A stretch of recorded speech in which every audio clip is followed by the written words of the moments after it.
Assalamu alaikum. My name is Taimur Khalid and you are watching Taimur Khalid YouTube channel.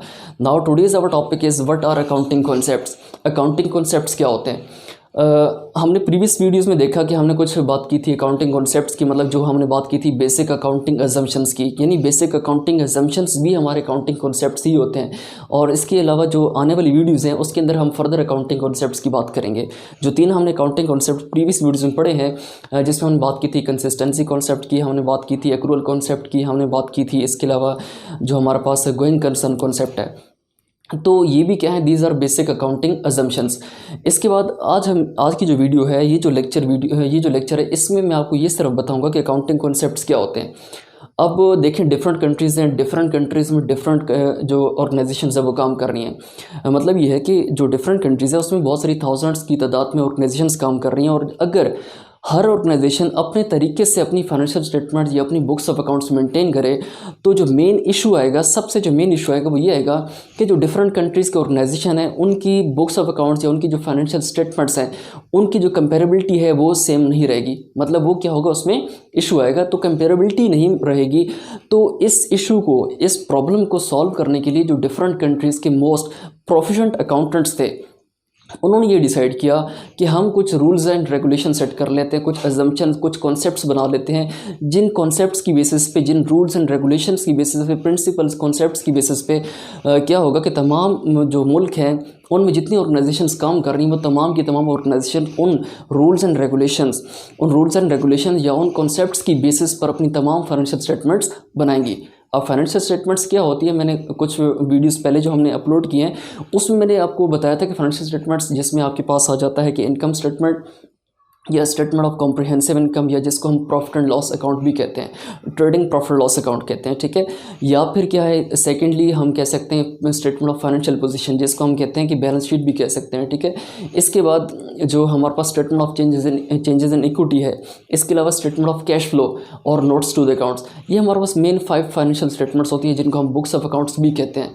तो इन books of accounts की जो comparability है, इसके issue को solve करने के लिए जो डिफरेंट कंट्रीज़ के मोस्ट प्रोफिशेंट अकाउंटेंट्स थे, उन्होंने क्या है, एक गेट टुगेदर किया, और जिसमें ये डिसाइड किया कि ये जो इशू है कि मतलब कंपेरेबिलिटी नहीं आ रही, इस इशू को सॉल्व करने के लिए हम कुछ रूल्स एंड रेगुलेशंस बना लेते हैं, कुछ कॉन्सेप्ट्स हम डिसाइड कर लेते हैं, जिनकी बेसिस पर तमाम मुल्क की जो ऑर्गेनाइजेशंस हैं, यानी बिजनेस ऑर्गेनाइजेशन या बिजनेस कंसर्न या बिजनेस एंटिटीज़, वो क्या करेंगी, अपनी तमाम फाइनेंशियल स्टेटमेंट्स बनाएंगी।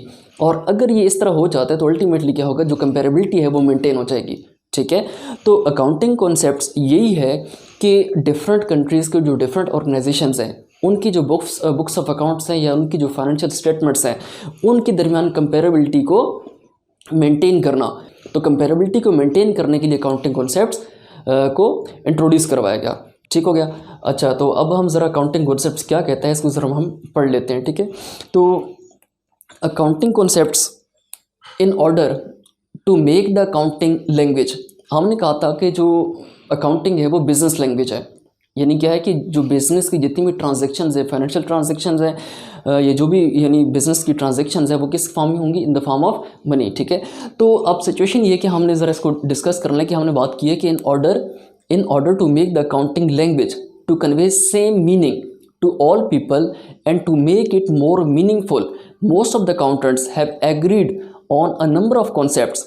यही हमने बात डिस्कस की कि जो भी फाइनेंशियल स्टेटमेंट्स बना रहे थे, डिफरेंट ऑर्गेनाइजेशन जो फाइनेंशियल स्टेटमेंट्स बना रही थी या बुक्स ऑफ अकाउंट्स बना रही थी, वो कंपेरेबल नहीं थी। मतलब ये कि वो अंडरस्टैंड करना किसी पब्लिक के लिए, यानी जो स्टेक होल्डर्स होते हैं मेनली उनकी बात होती है। फर्दर पढ़ लेते हैं कि most of the accountants have agreed on a number of concepts which are usually followed for preparing financial statements. Basic accounting assumptions बात की है, वो भी क्या है, अकाउंटिंग कॉन्सेप्ट्स हैं, ठीक है। तो these concepts provide a foundation for accounting processes. No enterprise can prepare its financial statements without considering these basic concepts. मतलब यह और assumptions की अब जो फाइनेंशियल स्टेटमेंट्स बनाएगी कोई भी ऑर्गेनाइजेशन, तो वो अकॉर्डिंग टू दीज कॉन्सेप्ट्स बनाएगी, यानी जो अकाउंटिंग कॉन्सेप्ट्स हमने कुछ डिस्कस कर लिए और कुछ डिस्कस करेंगे, इन्हीं की बेसिस पर वो फाइनेंशियल स्टेटमेंट्स बनाएंगी, ठीक है। फर्दर पढ़ लेते हैं कि दीज कॉन्सेप्ट्स और assumption, these concepts guides how transactions are recorded and reported. Thank you so much for watching.